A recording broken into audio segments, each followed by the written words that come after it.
that we are almost at the 70-80 percentile setup of the entire venue.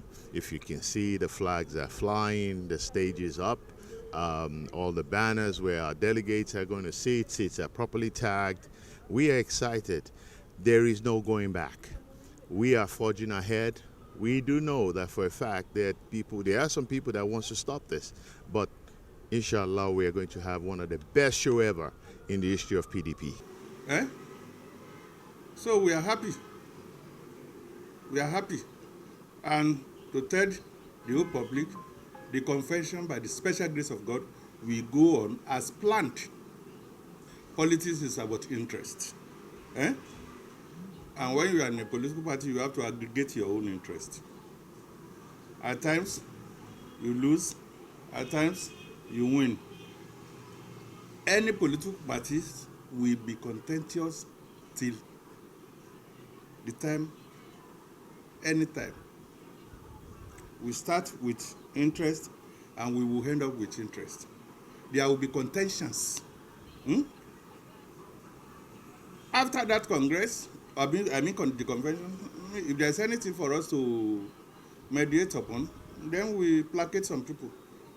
That's the essence of the game, democracy. So very glad. As a political party, we have prepared for this convention for some time. We have done everything we're supposed to do. We've mobilized our members across board. We have engaged everybody necessary. We've gotten the venue ready. We're actually ready. We're preparing to host the national convention and host our delegates from across the country. Until the unfortunate news that came into the media last week, that the convention was suspended by a court of law. So we are glad when another court of law says that we can go ahead with the convention. And I must say that looking at the facts of the case today, of the ruling that came into the media today, we are very glad, very, very happy that it is a way to go.